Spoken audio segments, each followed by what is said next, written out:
Hello and welcome everyone to episode 221 of One Piece at a Time, the One Piece Read Through podcast where we read and discuss 5 chapters of the One Piece manga each and every week. I'm your host, Derrick Bittner, and I'm joined by my wonderful co-host and freelance letterer, Brandon Bovia. How you doing, Brandon? I'm doing pretty good. I'm, of course, freelance letterer extraordinaire Brandon Bovia, and man, I think this is just a real good, solid set of chapters. A lot of fun. Yes, it is. Not it's that. It's the action, and we get some proper storytelling and some proper lore on stuff. Like this is one of those little bit of everything weeks. Yeah, it's the start of a shift where some battles are starting to get their conclusion. It's wrapping up some threads from last week my God, that just keeps going and just Oda just it's this. Yeah. I did make sure to read read it today, so I don't have any this must have happened and I forgot that this happened. No, I'm caught up.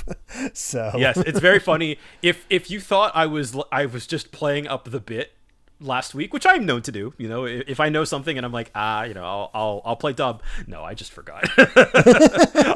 I can't do the Kinemon thing, right? Or it's kind of like, yes, exactly as I planned. It's like, totally. That's exactly what I want. Oh goodness, but yeah, there's a lot of potential from place. So you can start to see it getting close to wrap up, or coming to a head as stuff is starting to get settled. But then you think of just how many characters are left. It's like, good God. Yeah, I mean, because the thing that sort of sets out for me is that we're talking about Film Red, which I know is after Wano as far as the manga, when we get to chapter 1060. That's 40 after this, 40 chapters away. It's ridiculously close. We're it is, when you lay it out like that, we are actually shockingly close to the end. We still have a ways to go, but over the hump. For sure. I thought about it the other day where I was like, we were already past what the equivalent of Dressrosa was, right? We are more than 100 chapters into Wano at this point. So, but it doesn't feel like it. It doesn't feel like it. It feels like I don't want to say just started, but just started the assault on Onigashima. Yeah. And I think it's just because there's so many characters to focus on doing so many different things that it doesn't feel like, we're getting there. It's just like each piece is getting moved to where it needs to go. And now we're starting to take those pieces off the board and focusing. It's that brand of One Piece style arcs that we've grown very familiar with. Yeah, exactly. The Onigashima is many things, but I cannot say that it's boring.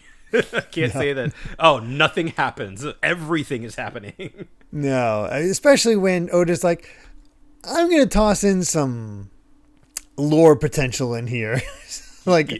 Randomly. Yeah. It's like, wait, what? Yeah. What is this all about all of a sudden? Yeah. Yeah.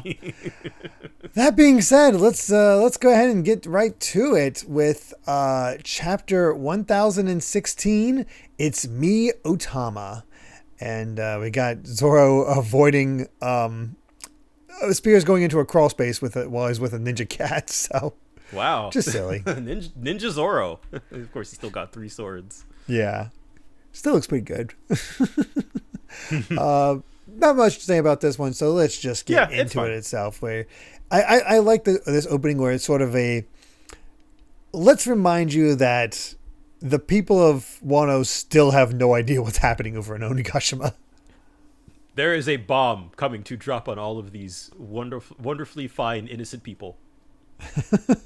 You got all the celebration, the old lady doing her thing with all the others, doing with their shamisen. They're doing the whole festival circuit. The drums are being played. The bonfires high up into the sky, and we get to see Toko, who I don't forget his name, but the guy looks like a Tengu. Tengu Yama. Hitetsu. Yeah, there we go. Yes. The swordsmith. Yes. We're there together and they're looking out over the giant bonfire. It's like the fire festival is time to mourn and celebrate those who have passed. That is why the fires are so high up, so high to reach up to heaven. And of course, Toko is wondering if her dad's watching, and he's like, very sweet. He definitely is. Just look how clear the sky is. I'm certain that he's looking down at this very moment, watching over you and the fate of the country. And then you just go to Onigashima's flying closer and closer. I'm like, all right. Oh no! I do love the continuity of just ever since Zoro cut off one of the horns on Onigashima, it's just been gone. Onigashima's going through it with these fights. That's it really for sure. Is. Yeah, we're not even close to wrecking this place. No, I honestly don't know how much of Onigashima is going to be left after the end of this. Yeah, seriously.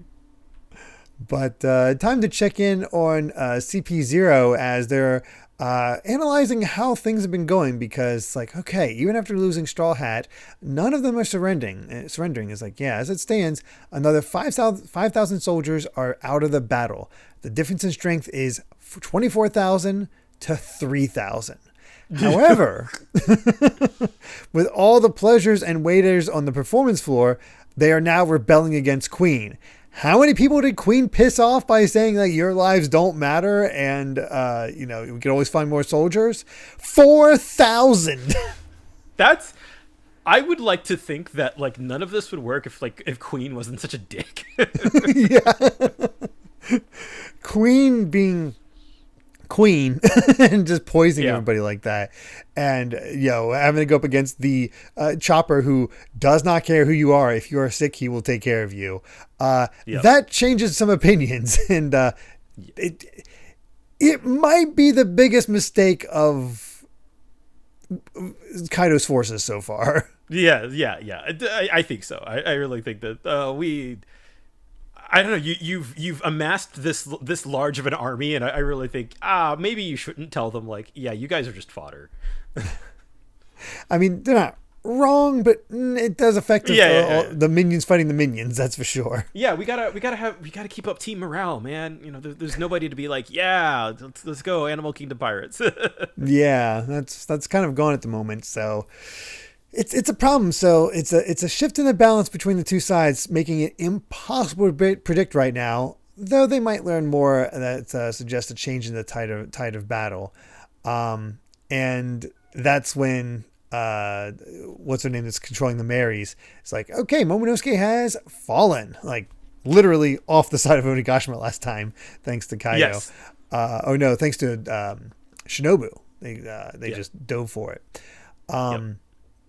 And they're like, yes, the enemy leader is as good as dead. If we announce that, the samurai are sure to lose the will to fight this time. So let's break their spirits.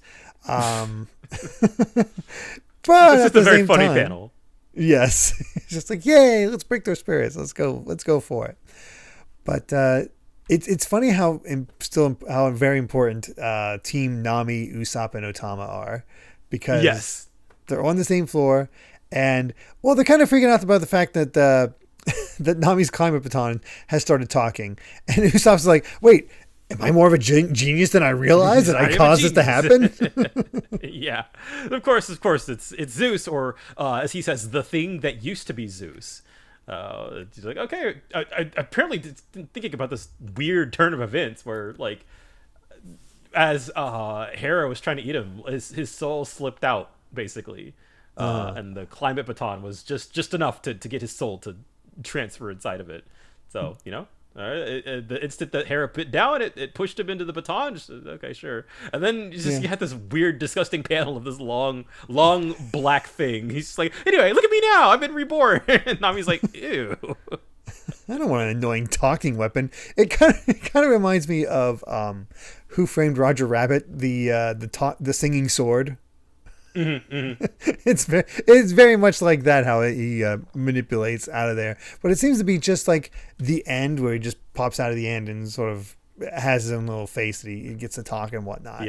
And I do better, he's stuck there. He can't get out without Big Mom's power, so there he is, and it's like, oh crap, you still haven't forgiven me. This isn't good. Right. Well, yeah, you're stuck with me either way, so it kind of is what it is. Yeah, very much so. It's enough of an explanation. Like, okay, I'll buy it. Yeah, I'll buy it. I'll buy it. Who's to say how a soul works? Yeah. But I'm blanking on her name, but the one that's controlling the Marys, they just happen to reach her as she's getting up on top of a parapet to start talking, to say, a report to all sectors as Usopp and them come up of Onigashima, the enemy general Momo, and there it is, Miss Bao Hung. Behind you, it's the Straw Hat. So she is saying about Momo when all of a sudden she's distracted. But then all of a sudden, here comes Ulti out of nowhere to headbutt Usopp from behind, driving him straight into the floor. That looks brutal. That looks very painful. So, yeah, all of my assumptions, like, Ulti, she's probably done. Yeah, no, I can... And also, oh man, it's so sad that Nami didn't get to finish her off. Exactly. It's like, right, yeah, Big Mom stole that. No, that's not that stinks. Caught me slipping. You know what? I'll take it. I'll accept it. It really, I mean, honestly, it does show just the pure strength of Ulti, though. Like the fact that these dinosaurs are just tough. Yeah, like page 1 went down relatively easy, all things considered. Like he's still hit by Big Mom, but still went down. Ulti had a hit from Yamato, had a hit from Big Mom, and then got that super attack used on her. The freaking laser beam. Yeah, which seemed to go through her, but as we see her clothes, it seems to like graze the side of her. Because her clothes are quite ripped at this point. I don't know, from the waist down. I'm pretty sure that was a hole. It seemed to be a hole, but I don't know. It is. You should be like Krillin right about now. You really should, but she's still ticking, which really does say a lot to how just tough Ulti is. Yeah. But she also figures out things very quickly. It's like, it's her, isn't she? She's the problem. She's the reason all of our subordinates keep betraying us. And now she can manipulate Big Mom too. And Nami's like, wait, how is she still standing? Oh gosh, she has a Tama. And like blaming Ulti's blaming Ulti is blaming Tama for what happened to page 1. So she's like, I'm just going to take out this kid. And that's when Nami's just like, knock it off. And freaking Zeus just extends out from her climbing baton and just does like a ball and chain type thing. Yeah, like a mace. Awesome. Straight into the side of her head. And that's when Zeus is like, hey, just use your baton like you usually do. I'll help you out. It's like, you can do that? She's really tough on the surface, but on the inside, she's all pulverized from Mama's attack. One good lightning blast should do the trick, because, again, she mace to the side of the head, nothing. And it's like, that's a problem. And now he's like, no, I can't use an attack that big. It'll hit Tama, too. And that's when Usopp, he gets... Still alive. Just enough of a hero moment. It's not a lot, but we'll take it, where he's able to use his Sargasso to separate Ulti from Tama, clearing the way for Nami. And here comes the weather egg to launch her storm cloud. It's like, hey, there's Zeus in his cloud form. And he's like, technically I'm not the same thing. Go ahead and give me a new name, Nami. Okay, Fluff. I am the mighty Zeus. I just completely ignored her. It's like, fine, let's go, Zeus. But unleashes the lightning blast, which Ulti dodges. She just can't hit her. It's just like, God, what do I do? But here comes the advantage of having Zeus with her. Redirects the lightning from the ground straight up through her back, electrifies her. It's like, I don't stop until I hit the target. And that is it for Ulti. Fried. Ulti is done. Down. Nami actually got a pretty good fight, all things considered, actually. Yeah, it's I'm glad. I'm very happy for how this ended. But it does work out, Yeah, very much so. And again, and I do feel kind of a way about Usopp has handled with this whole thing, but I think them working together for the finale is good. Yeah, that does work. At least they each got to contribute in some way for that. Yeah, and it does in classic Oda fashion. We took the very long way around, but Nami does have she has Zeus. She has the upgrade, and she took down a Toby Roppo with the help of Big Mom, but like she did, and yeah, it's one of those things where I'm proud. I props. Mm-hmm. It's kind of like when it reminds me of Alabasta and her fight there, where it's goofy roundabout, like, yeah, she gets the win, but it's not exactly the most satisfying fight. This is definitely more satisfying than that because it's not as goofy. Yeah. But it's also the same effect as like, I want to see her next fight because that's when we get to see, potentially her showing off what she can really do. Yeah. Now that she has the Zeus power up. So we shall see. But I love how the effect of this is that all this is going on as Bao Hung is watching, and she had that pause, and the next thing she says is like, "Oh God, Lady Ulti just went down. First page 1. And now two of the Toby Roppo are out of the fight." And everybody's like, "What?" I love this because it was like, "Hey, we're gonna go gloat." We're like, I'm getting on the loudspeaker to say that Momonosuke's dead, and here now the entire island just heard me say, "Oh crap, we just lost 2 of the Toby Roppo." It's like, whoopsie, that wasn't supposed to go out. And I love this. Wait, are we losing? Yeah. Are we the bad guys? Yeah, very much like that. And then Usopp takes care of her with the Green Star Devil. Like, these ninja are not strong, it turns out. They're not ready for Usopp's powers. And also, this is a prime opportunity because we have a trapped loudspeaker, basically. So Usopp is like, "All right, Otama, do your thing." Yep. And that's when Tama steps up and goes, "It's me, Otama." And I love the ones that are already on her side. Seeing Horselina and the Scorpion guy, like, I don't know. I know she's kind of changed her personality into some degree. Mm-hmm. Like they're kind of manipulated to follow her, and there's like a shift in their whole fiber of their being. But they're so adorable while doing it that it's just like, if it wasn't for this precious child, this would be so messed up. But yeah, everybody, absolutely. Everybody hears it and just is like, it's like, "Otama, what's going on here?" And before all that, we don't get the announcement. We've succeeded. We've succeeded in getting her there. So before anything else, let's see how things are going between Yamato and Kaido. And Kaido's just sort of like trying to go for the intimidation factor as he's in his dragon form. And he's like, "So Strawhead is dead, and so is the son of Kozuki Oden. If you want to fight, you ought to protect what's important first. Impertinent child, so you got your cuffs off, and now you think you can leave?"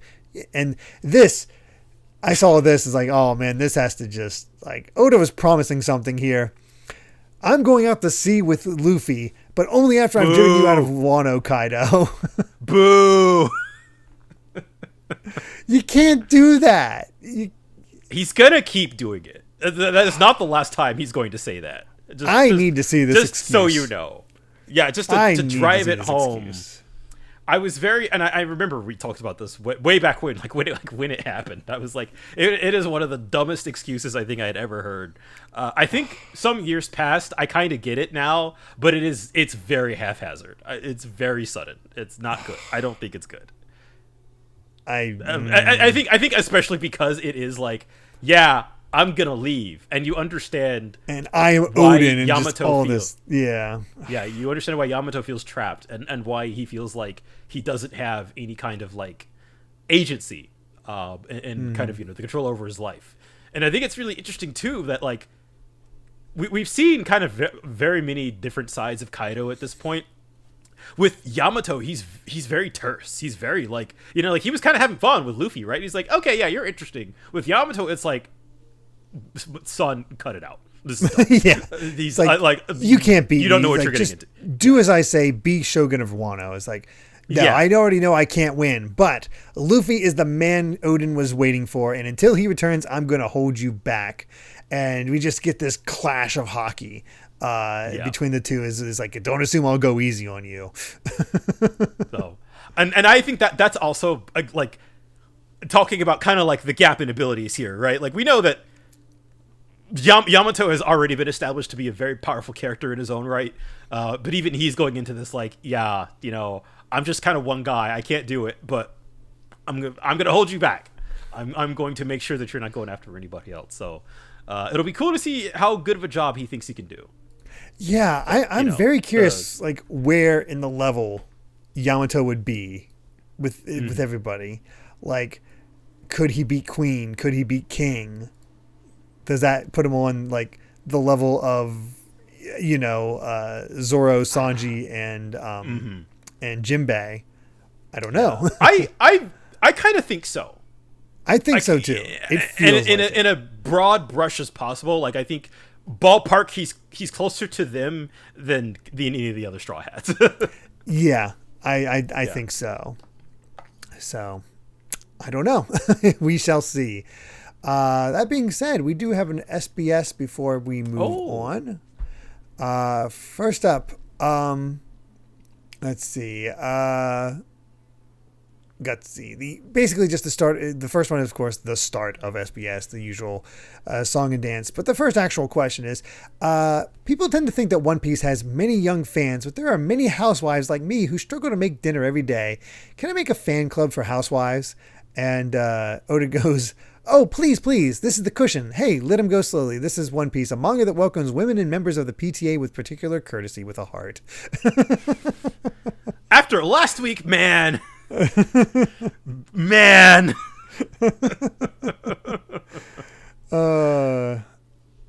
Let's see. I think it's because I think, well, the first question goes, do you know Odin's Huff Huff game? This is a message game that you put Odin in and Huff Huff. Well, what are you saying?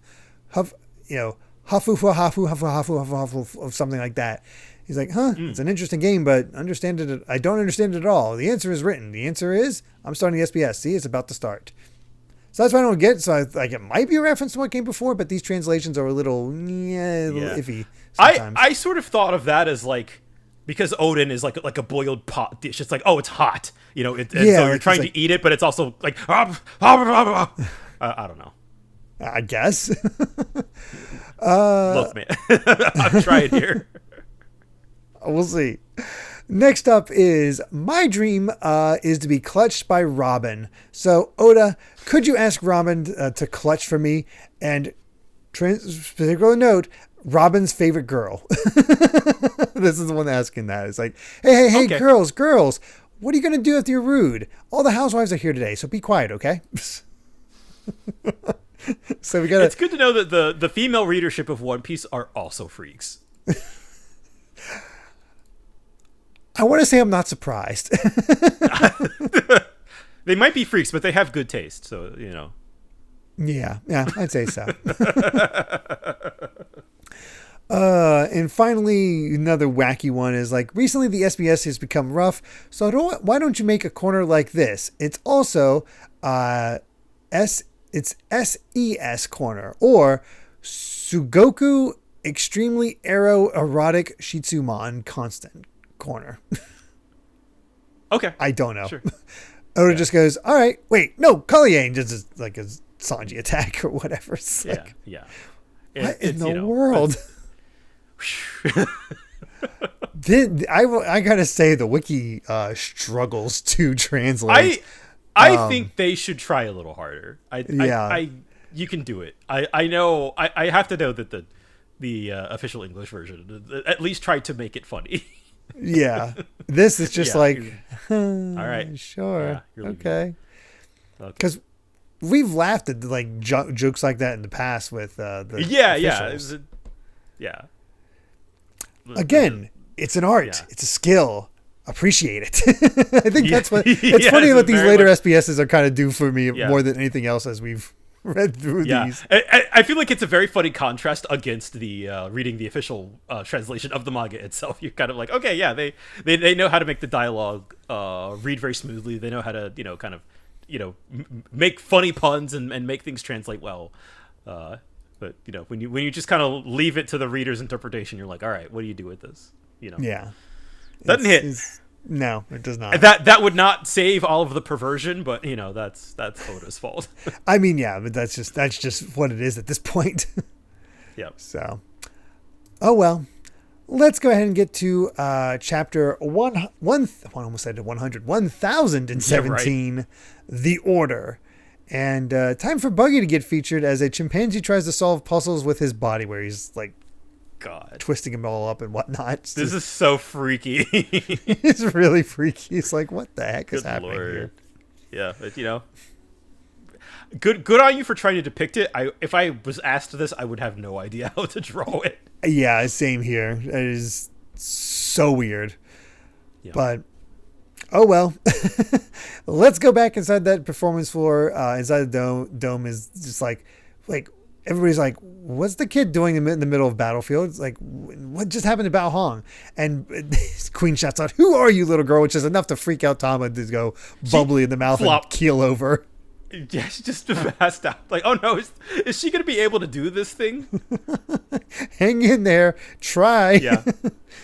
But I like that this gives the opportunity for Oda to show how much this trio really does shift the tide of the battle.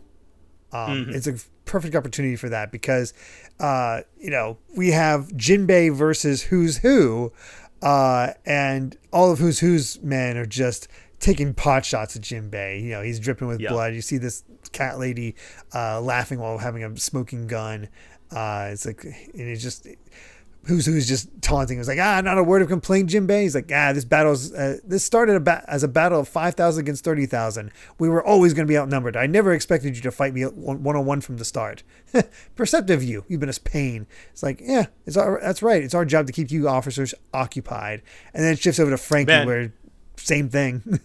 Yeah. We'll get into this next chapter, but I love Jinbei doesn't give a single F. No. He's so sick. Despite the fact that he's outnumbered, he is in charge. he just commands the room, which makes it all the funnier where he's just trying to be like, please accept me into the group when he's with the rest of the yeah, because it's the Yakuza in him, right? Like he is very much about the hierarchies, but when it comes to fighting for his family, it's like, all right, it's the hands are E for everybody. So, I love how well he just slots into the crew. I was hopeful for that, and so much build up, and it pays off so well. It's so satisfying. And again, we'll get to it, but like as Jinbei's first fight as a Straw Hat, I love it. Yeah. I can't wait to cut back to it, but we got to move on. Yeah, because Franky's dealing with it. Dogstorm's feeling with it because we got friggin' Jack. It's like, this is what it means to fight a battle of numbers. Don't blame me for it. You keep sucking, Jack. Yeah. But, the pleasures and the waiters of the performance floor switch sides on us. So, what a bunch of jokers. What should we do with them? Let's beat them down and kick them out, punish them all. And we've got all of our gifters going through and just beating up all the guys that just switch sides for them. So eliminate all the traitors. And that's when Nami and Usopp are just like, come on, Tama, you can do it. Be strong. Let's do this. And finally, Tama gets her voice back and says, all my friends who ate the millet dumplings, please listen up. And it's just like, knock off that brat from the balcony. You gotta change sides and fight for Big Bro Luffy and Momonosuke. And it gives us that opportunity to go to Luffy, who has been successfully rescued by the Law's crew on the sub. Yeah, Law's crew. Yeah, getting all that water out. And hey, Momonosuke is still alive, turns out. Yeah, all very afraid of heights, but he's doing okay. And we ended off with, without showing all of Onigashima, you gotta help us beat Kaido. And I always forget her actual name. I just go to Horselina now.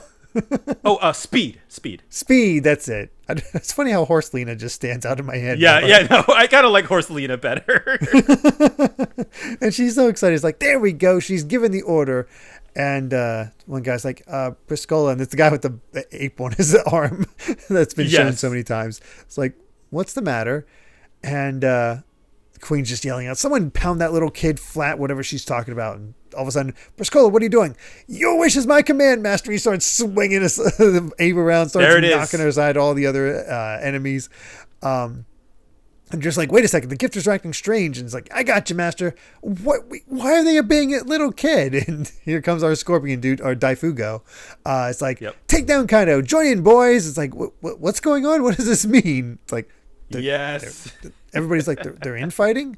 And here comes the guy in the giraffe body. My goat, Hamlet.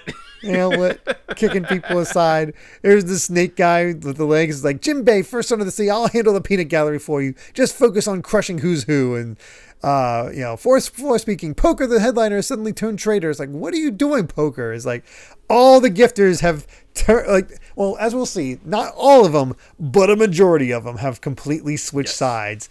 And they're going to help the samurai. So we're behind Straw Hat all the way, which begs the question that who's left of the peons? Because Queen pissed off a bunch of the guys. I guess the guys that weren't in the pleasure hall are the ones that still stuck with them. But a majority of their gifters are now gone, and that just has the CP0 is like, wait, what? What is happening? Yeah. Uh-oh. It's funny, I feel like, how much that you kind of clock to this one. I feel like once we learned that, there's a bunch of people just like Speed in Kaido's army, but like to see the scale of like just how big of a turnaround it is just from the sheer power of this one adorable little girl. How she became just one of the most key characters in this. And I like it. Luffy respects people who fight for themselves, but he'll help them along the way. And Tama has proven to be kind of a key figure in this, as we'll see. Like this, they would not have been nearly as successful with all this if it was not for her. Which also goes on to if Nami and Usopp hadn't been successful. So, and then if going back, if Tama hadn't made friends with Big Mom with the whole loss of memory, which again, I don't mind. I think it was fun. Yeah. Makes for a nice relationship. It's broken now thanks to Big Mom being who she is. I think it's just enough of a domino effect that it works out to Tama changing her own destiny with a little bit of help from the Straw Hats. And I really feel like as we've seen so far this arc, and as we'll continue to see, just how much like it really takes a little bit of everybody contributing. It really is all of these little gestures that have been built up. This is the kind of thing that you could only get for, and we've been reading Wano for over 100 chapters at this point, like the build up to get to this level. I think it's wonderful. I'm very glad for it. Yeah, same. It's really fun to see all the little ways that those relationships have built up, and it's you want to have a good network. And network comes first. How do you build a good network? It's not just being like, I want you to be in my network. It's you be friends with them, and you remember those people, and it comes in, and then it just kind of works out for you. Like it's like, oh yeah, this thing. It's like, let's do this. That's the proper way to network. And Oda's like, yes, that's what it's all about. Yeah, exactly. When you think about it, that's all One Piece is. Yeah, that's the One Piece. That was the One Piece all along the way. It really it is the friends we made along the way. Oh gosh, but I love the big woo from from Tama. And it's like, you did it. Yes, it's like the plan was to smash now success. We just have to get her to safety. She did the thing. We just now protect her. Yes, especially because Queen immediately is like, did that kid do this? And he's like, uh-oh, let's get out of here. And as he's trying to blast away, here comes Shanji. He's like, nah, Collier's strike. Shut his mouth. Is like, shut his son again. It's like, no, don't you ever say that again. Are you part of his insane research team or something? You mean Mads? That was ages ago. Just look at my body. I'll come straight with you. I'm a cyborg, which... I was waiting for this gag. Because Sanji's like, that was supposed to be a secret? Yes. So I was very much like, I can't say that he's a cyborg, even though it's like, what on God's name is Queen? And I'm like, you just start seeing it's like, he has to be a cyborg or something. Like yes. He's just, all not for as this obvious gag. as Franky. Yes. It is interesting that that I can't tell if that's a full confirmation that Queen was part of Mads or not. It seems like I'll say yes. I think, but I don't think that's we're going to. That's not like a reveal that's going to happen later. Like, yeah, I think that's what you're supposed to take from that. Is that, which he I has, like that. He that has this relationship with Judge. Yeah, that immediately makes this nice connection with Sanji to give it a little bit more meat as far as what than just a random matchup. There's some personality that can clash there too. Because up to this point, Sanji's had no connection to Queen. And it is like. Just with how much Sanji hates Jerba, right? Like it's like, don't ever mention that name to me again. So like he's in classic Sanji fashion, he's going to get poked and prod, and he's going to get his buttons pushed.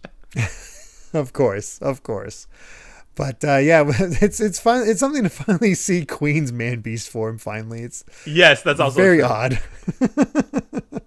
He really is. Like he's just got all of these. Like he's got like a mechanical arm. He's got all these like claws, and he's just got a normal sword for some reason. Even his like his ponytail is also like a claw. Yeah, it's wild.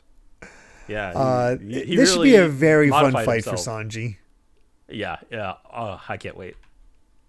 All right, and you figured it out, huh? Not that it'll help you win. It's like, and Sanji just goes, "Can you manage things over there, Chopper?" It's like, this is like, what is going on here? Because I'm like, I don't see Chopper anywhere. I see his helmet, but what the heck's up with that? He's like, you'll be fine. You just focus on yourself, Sonny. So is it true, Miyagi? It's like, I can't help but worry after all hearing all that. So did you have this medicine on Zoe the whole darn time? I love it. I love this stupid form. Yes. So as was mentioned by Caesar last time, what are you worried about? You're afraid of the side effects? We finally get the side effects. And it's I think Oda wanted to bring back the whole side effect of Luffy's Gear 3. Yeah, it is very much like that. And it is like the most marketable thing you can do with the funniest vocal tick ever. It's Baby Geezer Chopper. He looks like a tiny baby. He talks like an old man. Yes, it's so bizarre. Oh my gosh. So fortunately he has his medical assistants here to help out because they're the ones telling him about this medicine. But speaking of medicine with drawbacks. Yeah, it turns out it's like I don't know enough about it to give it to him, but does it really have ultra regenerative effects? Yes, but only temporarily, and in return, you suffers twice as much later. And isn't that exactly how? Well, it basically Zoro's getting the impel down treatment from with Eva, right? Yeah, Eva. Thank you. Eva's injections that he was giving to Luffy is like, you need to give me that adrenaline so I can keep going. Yeah, like, you'll be it is later. funny how this ends up coming up, just a few times over the course of the series. So we're all right. We're gonna get Zoro back in the fight, and as he even says, the only thing that matters is being able to fight now. So yeah, doesn't matter what happens to me now. So let's do it. Let's do it. So we're getting Zoro back in this fight. Yep, I'm down. I was like, okay, that makes sense. Yep. But time to kind of get to the main event of all this, and because who's who is like, I don't know what's happening, but it's clear I have to actually try fighting now. So he has his blade pistol sending out at Jinbe, and it's so funny how it's just this little knife, but it's able to send out little blades at him. But he just sends it away with his Fishman Karate Arabesque brick fist, and that just takes care of all of them. And it's basically what he's realizing is like, you're using a lot of CP9 abilities, like government agent abilities. He's got shave. He's got the Tempest kick. I love that. Jinbei blocks it with his haki and is like, should I call this Iron Body then? So he clocked him immediately. Oh yeah, it's like, these are the 6 powers of the fighting abilities of the government agents. Which reminds me, I heard about a member of the secret government agency CP9 who escaped from jail. Seems strange that a secret agent would be in prison, however. And Who's Who has a tattoo of Who's Who on his chest, not his coat. Yes, it's great. His man beast I love form. it because it's like Who and Who on different sides of his chest, and then the S is like lower and in the middle. It's really it's very good. fun. Yeah, I kind of love that design. He's like, I can't believe you remember that. Yeah, that was me. I knew you, but you don't know me. I happen to like what I am now, but I went through hell all because of a single little mistake 12 years ago. They used to say I had just as much potential as the genius Rob Lucci. And that's when he's able to use, rather than finger pistols, that was a knife pistol before. Now it's fang pistols, so his whole teeth that gets sent out. And it is kind of devastating. Jinbei has to dodge because it just takes a chunk out of the stuff behind him. Yeah. But he's not intimidated in the slightest. It's good. It's just dude. Just no selling it. The Jinbei aura farming is just that the Jinbei agenda is here. Oh, I love it. It's like, yes, I've never seen the 6 powers before, but I pity you. But there's nothing I can do for your fate. It's like, that's where you're wrong. Remember what you said, helmsman of the Straw Hat crew? Very proudly. The mention of that name brings back the bitter past. 12 years ago, a devil fruit was stolen from a government ship. And when Straw Hat Luffy appeared 2 years ago, I was shocked to learn the truth. That Straw Hat had eaten the very gum fruit that was stolen from that ship. We're getting an origin of sorts of the freaking gum fruit that Shanks had. I did not expect this at all. This is very out of nowhere. It is extremely out of nowhere. All of a sudden there is, I don't know about importance, but the government had secured the gum fruit for somebody, apparently. Yes, and presumably for somebody and for some reason. Yeah. And so it was a big enough deal that, it happened under his watch. Yes. And also, that should get you immediately asking, did Shanks know that the gum fruit was there and attacked the government ship for the specific purposes to steal the gum fruit? Or was it just a matter of... Because otherwise, they're pirates. Why would they attack a government ship? Yeah. Especially because he was not a... he wasn't a he wouldn't have been an emperor warlord by that point. Yeah. Not warlord, emperor. Yeah. So most likely, anyway. You get the feeling that this is still, if going based off timeline, this is Shanks still relatively early in his pirating career. Yeah, and I think just kind of based on, I guess there's not really any way to technically know, but you could at least think this is probably somewhere in or near the East Blue, right? To sort of it just based on this wasn't this was a thing that Shanks had for years and years and years. It was, he stole it and then Luffy accidentally ate it. But then, oh man, yeah. This makes Shanks so what is he? what is that man? What does there's so much about this reveal that is so interesting. Yeah, because it could really mean it could be as little as this got me in trouble, so I just have a personal grudge, or it could be some extra importance here. It's impossible to tell right now. It's just I still didn't expect any type of origin for where the gum fruit came from. It's not like we heard where the devil fruits that were given to Rob. For CP9 during for the most part it's not really of any importance ever. Where did it come from? That's never really kind of a part of the consideration. And so not only is that kind of important, the concept that the government had it before it got to Luffy is, I think, kind of a big deal. Yeah, it really feels like that's the case. And I don't really have any guesses why, because I mean, it all comes down to how the individual person, uses the devil fruit, but on its own, you wouldn't think it'd be that major. Right. It's kind of like, this is rubber. Yeah. So I'm going off the working theory that it's just bad luck on who's part right now, with the reserving the right that Oda can pull something else out of his butt. There's like, where'd this come from? Right. I mean, I feel like this is one of those things where like I saw this and I was like, I don't think there's any way in hell that Oda had this planned from chapter 1. I think this is one of those things that's just like lying by omission. This is a detail that was kept vague in chapter 1, and there was never any part of the narrative that was like I think they mentioned in chapter 1 that that yes they did, like that was the gum fruit that we just stole or something like that. Something like that. Yeah. That lines up, but it's not a detail that like anybody was asking for. Like yes, this will come up 1,018 chapters later. You're just sort of able to. It's open enough that he can just let's fill in some details. yeah, exactly. And it's very interesting to kind of tell the story now of all places.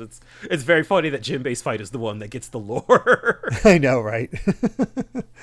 Oh goodness. We do have an SBS before we move on, though. First up is Oda. Please let me marry Mr. 3. Oh. Good luck. That's all right. That's all he says. Cool.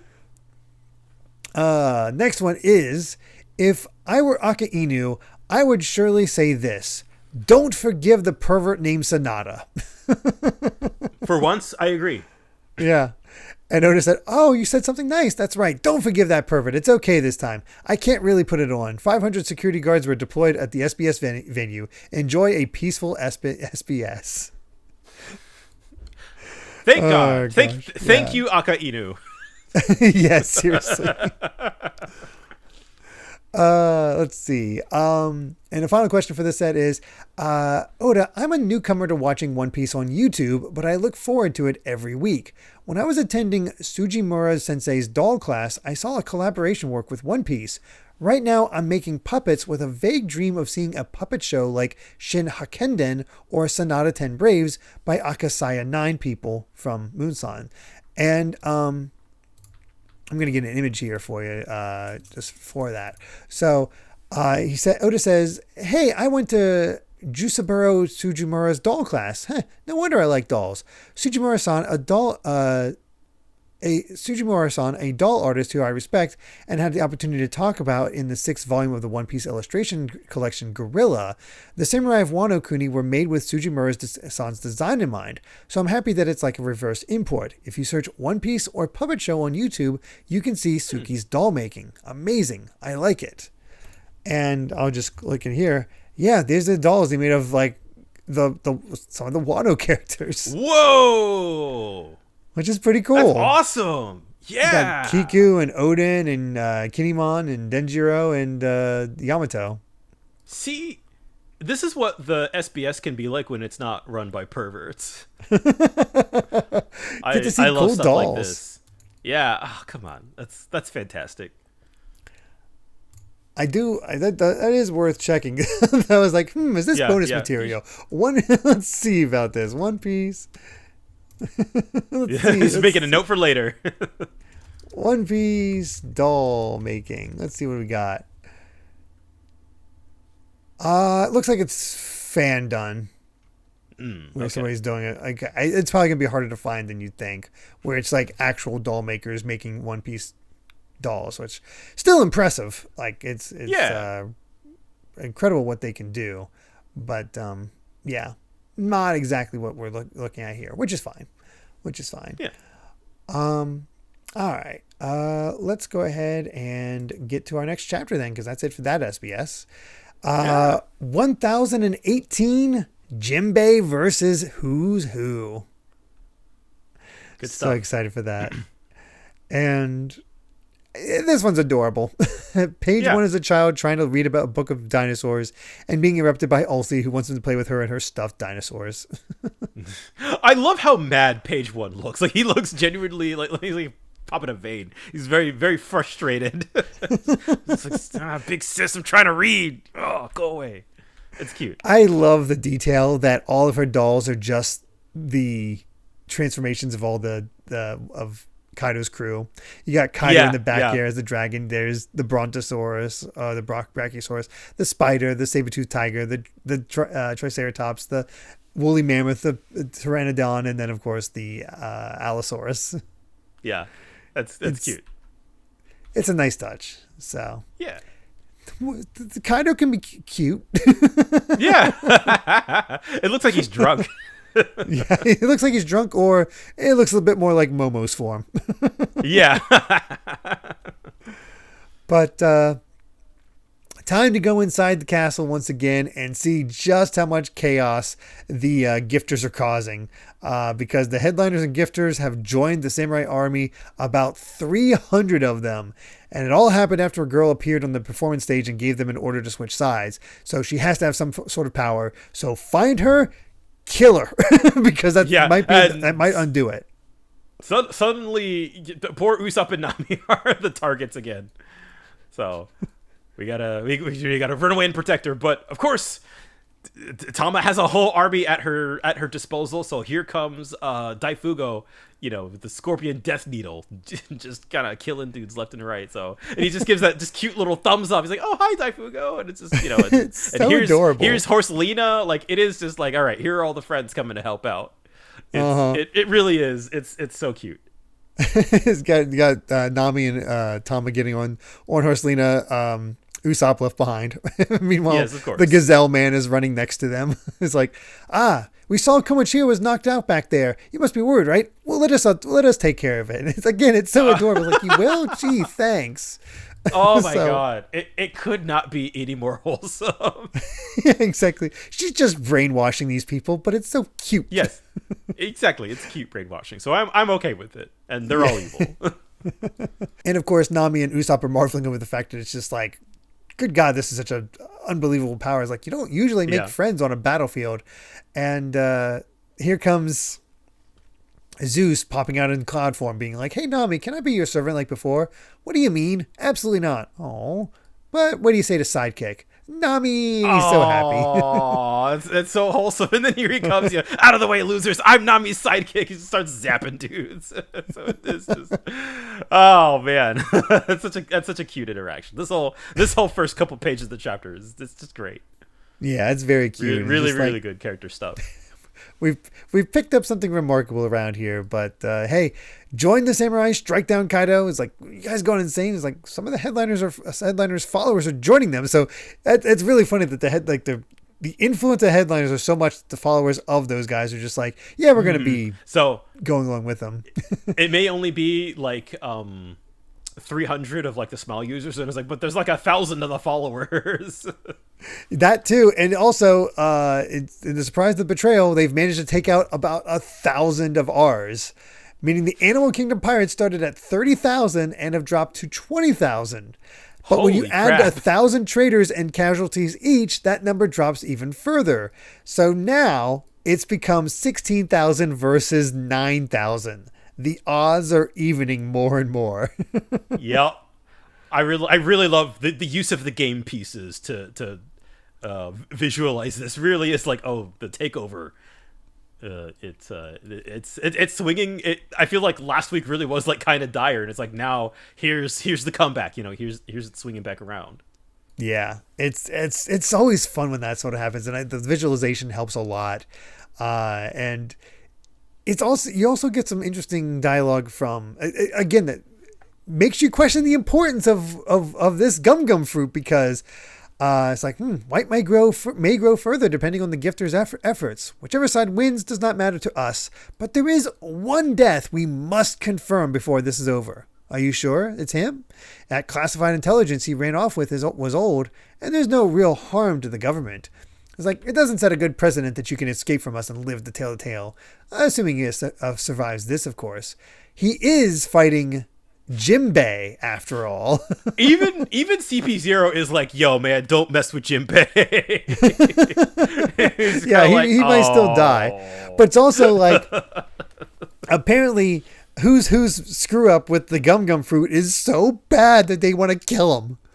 Yeah. Well, I think it's also that it is the screw up, but it is also that he managed to escape prison. And so they do want to save face, but I think that is also an aspect to it as well. True.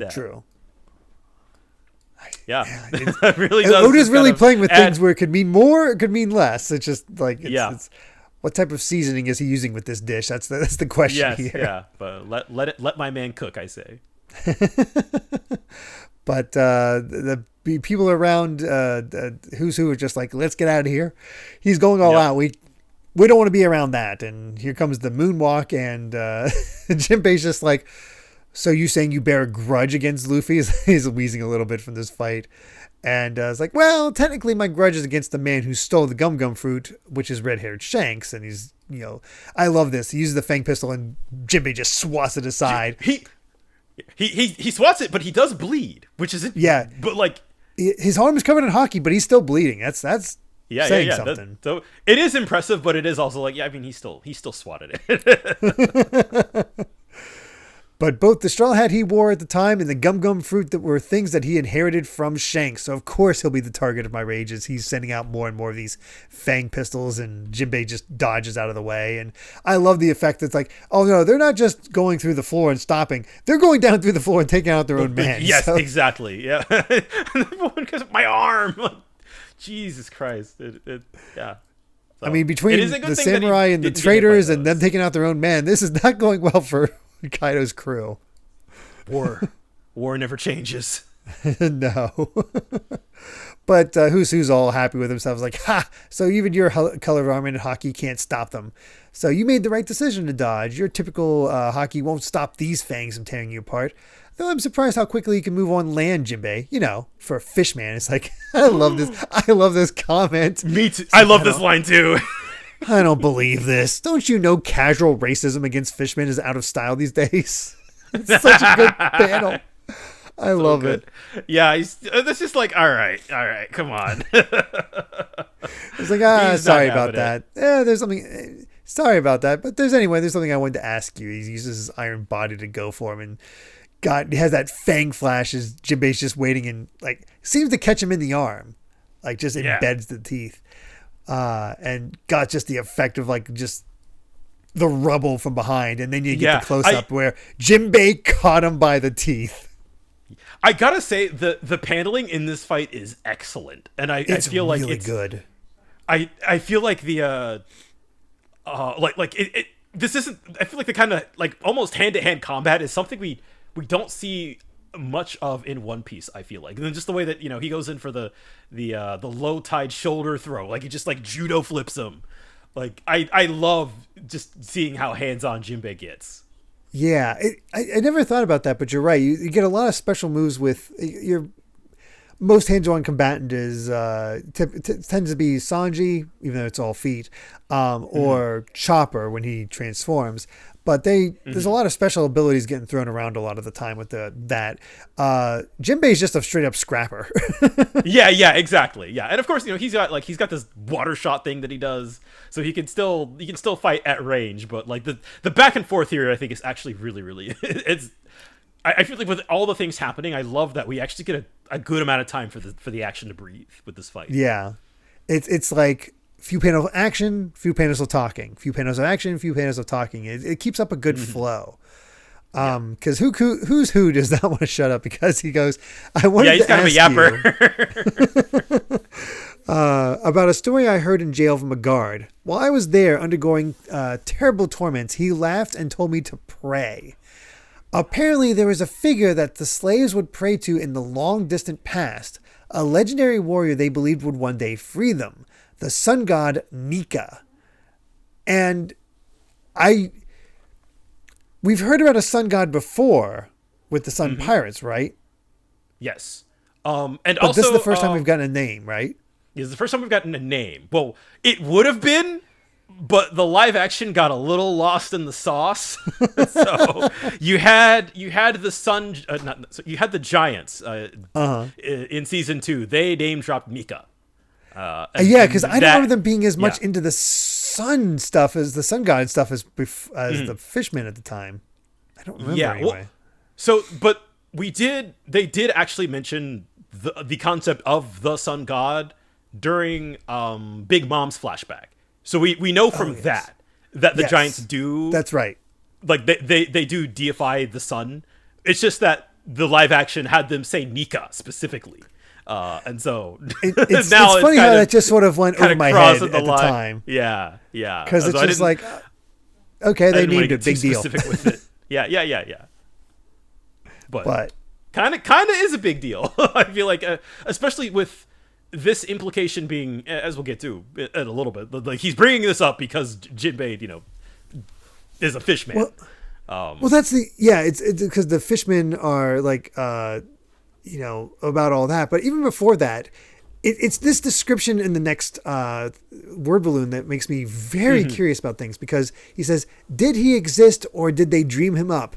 They thought he'd bring smiles to their faces and deliver them from suffering. And that whole thing about smiles to their faces, I'm like,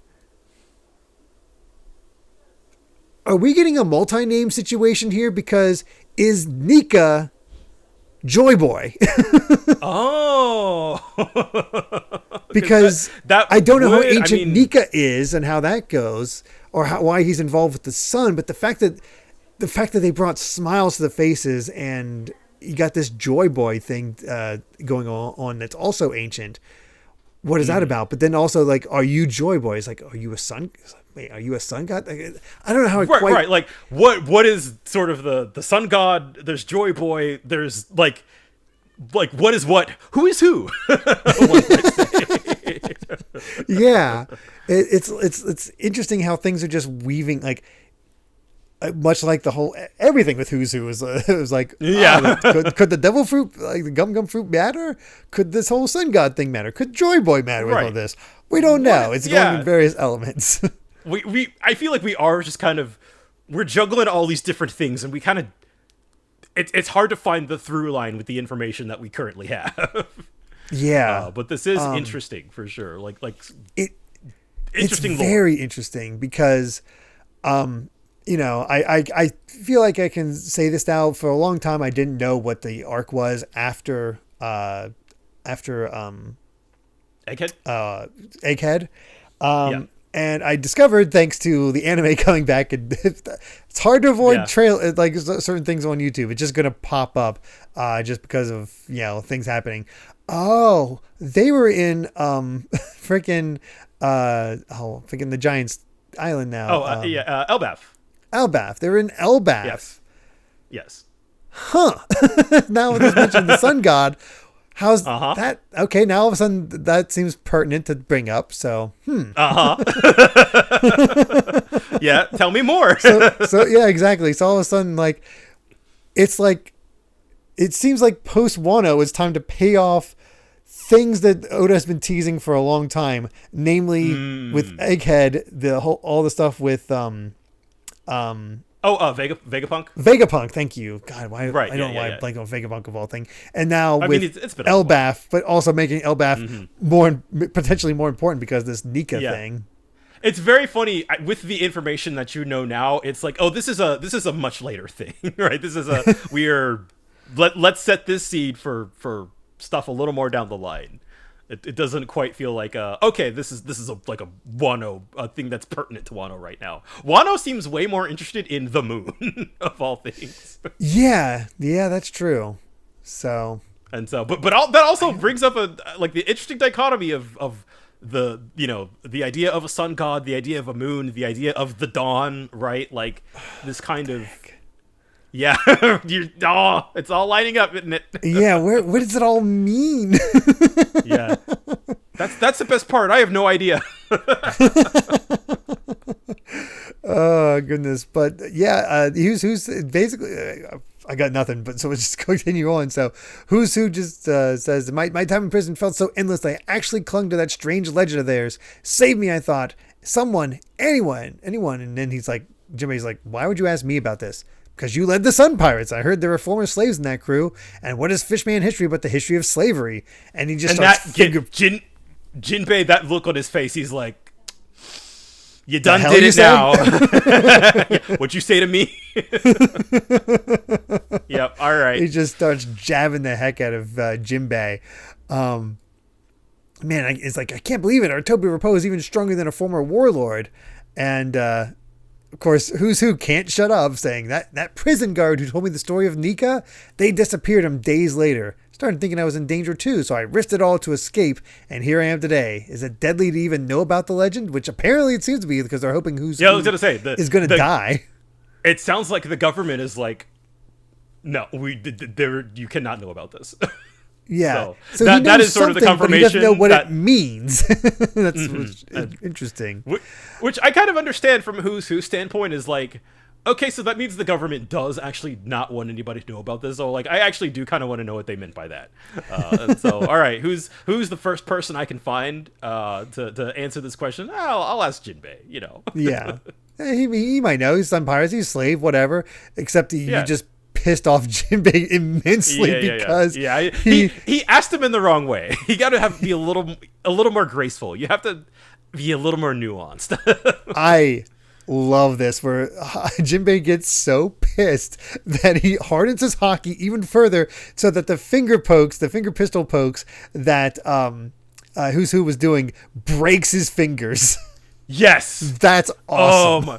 And then you get the Fishman Karate shark grip, and you just see all of like the haki coming off his, like, grabs his, like, hands, and they're like 3 times as bigger than his. And Jinbei's like, I have nothing to say to the likes of you. And Who's Who tries to get in another Tempest kick, kind of point blank. Jinbei just tanks it, tries to bite down on him with the the fang pistol rather. And he'd also just like, basically just face tanks it. Yeah, totally. And he just goes Fishman Karate, secret art. He's like, oh god, he's snapped. What the heck's happening? And he he tosses him, steps onto Who's Who's tail, and it's like, if you're going to run your mouth about history, and then just demon brick fist straight into his face, be ready for what you're stepping into first. And down goes Who's Who. Just that face from Jinbei. What a badass finish. I think my favorite thing is that it's like, it's the 1-inch punch, right? Like he stops, and then it just completely like breaks his face. Oh my god, it's so cool. Jinbei as your first fight as a Straw Hat, top marks. It's fantastic. So good. He wouldn't have to be pushed this far if Who's Who wasn't so incredibly racist about it. He just wanted to learn about history. It was a genuine question, but it just casual racism, still racism, folks. yeah, exactly. It's microaggressions. Jinbei is not about it. Oh my god, not in the slightest. I feel like I turn into such a fanboy whenever Jinbei's on screen, but how can I not? He's so cool. I love it. He's so much fun. Yeah, he has these great fight. It's been a while since we've had a new crewmate embody that badassness that Sanji and Zoro often get to enjoy. Yeah, I feel like that's the thing too, because like Jinbei's not maybe as like outwardly silly as like Zoro and Sanji can get, right? Especially Sanji. Like his humor tends to be, it's a little more laid back. It's a little more subdued, because that's just like where his personality is. So like when he gets to lock in, like he gets to shine. It's so cool. I know it very much is. But yeah. Let's continue on and get to chapter 1019, Heliceratops. Yeah. Which is kind of amazing. But we also got a color spread as we get to ride on mantas. As again, I like the colors of this one. A lot of fun colors. Yeah, I love the manta hairstyle Franky's got going on. That's so good. I love how he just has googly eyes on hand, so he can just pop it in there for his hair. I don't know what the watermelon pie thing is that Sanji has. Yeah, I almost thought it was like sushi or pizza for a second. Yeah, it looks that way, but it looks like he has just like a slice of watermelon with toppings on it. It's very odd. It looks like a watermelon pizza. What is he doing? Of course, I do love Zoro. Just I don't know, caveman style, just Yeah. Well, Usopp and Luffy get the ride on, and Brook get the ride on top of Jinbei, which is very fun. And then you have the very obvious eye candy in the front. Yeah, of course. I'm sure the figures for these have sold out. Oh, I'm sure. That being said, I do like Robin's hat. I didn't notice it at first. But she has the wide brim hat, but that has the flower pattern underneath. That's fun. Yeah. Very cool. So, yeah. Very much so. But, yeah. Let's get into the chapter itself. As Queen is still running rampant with his lasers from his claws. And it's like, detect the fire lasers again and again. I bet Franky would love to get his hands on that. It's like, oh, we get to dismantle Queen and give some tech to Franky, maybe. That'd be yeah, that would be handy. And then I love, we cut to Zoro trying to get an injection with the poor Miyagi. He's like, the bandages are so thick. He's like, take them off before you inject me. He's like, oh, good point. Here goes. Are you sure about this? Ah! He's just that wrapped up. Yep. But that's all we see of them. Sanji's thorough. Yeah. All right. We're gonna get Zoro back up. Yeah, we're working our way toward Jack, Queen, and King. We got.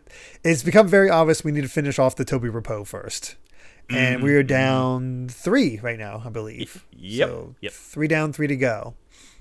So. Before that, though, we're back on the Polar Tang that's rescued Luffy, and it's like, come back, Straw Hat. If only the captain were here. It's like, I don't know what to do for him. He's already spit up the water, so open your eyes. Should we give him pills, an injection? What do we do? What does he need? And he just shouts out, meat. Okay, he's fine.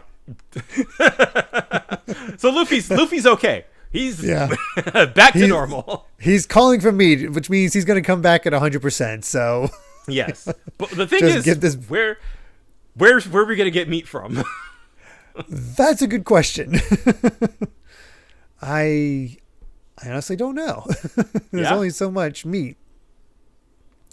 But time to check back in on the Ripe Brain Tower, where the headliners are still taking him out. It's like basically helping out Franky at this point. It's like, leave these guys to us. You take out Sasuke, Iron Bro. It's like, so you came back, huh? You guys were his underlings, right?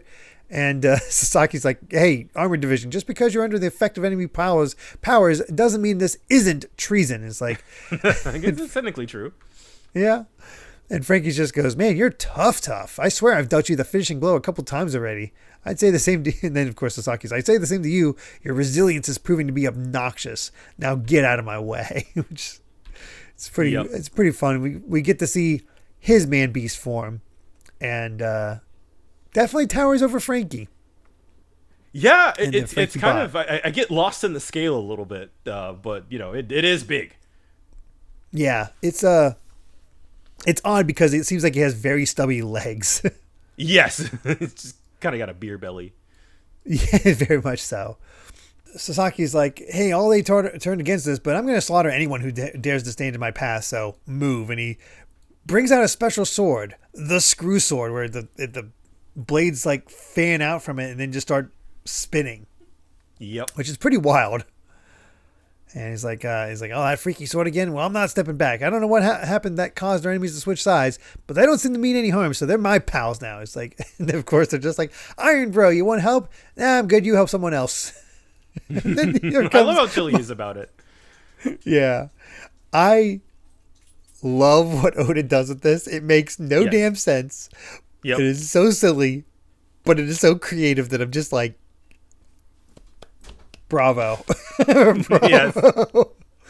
Yes. Because somehow Sasaki is able to take the fan that's part of the Triceratops the design, shift it down, or I guess not even shift it down, but he just raises his head up like that, and it starts spinning like a freaking propeller. Yes, and then I love that single panel of him like floating in the air, and Franky's just like, what the? Is that how dinosaurs work? In Oda's defense, you don't know they couldn't do that. Exactly. That's what I'm saying. Like, there's no proof that they did it. Exactly. it's, it's so funny. It's the most like I had the same expression as Franky. It's like, what the hell? It's so weird. But and of course, like that technique. Watch out, Iron Bros. Like, worry about your cells first. And here it comes. Hella Ceratops straight through all of the gifters. It's again is that classic like One Piece. It's so dumb, but it is actually kind of effective. Very much so. And Franky has to step up. He's like, hey, what are you doing to these guys? And he steps in with his own sword to block that and is able to just kind of deflect it. He's like, what kind of mobility is that? I wasn't expecting an air battle. It's like, this is what a Triceratops does. Yeah, and I love Franky. He just rolls with it. He's like, wow, I had no idea. Propeller really speeds you up to an extreme level. It's like, again, you can't prove that it's not true. I love how just continually silly this gets. It's like, oh god, he's preparing to charge at me at full speed on the ground. Do your worst, General Shield. And then he goes in reverse. Right. He's like, did he just rotate the propeller the wrong way? And he went into reverse on accident. And Sasaki says, runway space acquired. Liar. Especially because Sasaki has the like blushing. It's like, yes, he knows he screwed up. God, this fight is so silly. It's just like, shut up. The more room I have to speed up, the greater the force. Bullet and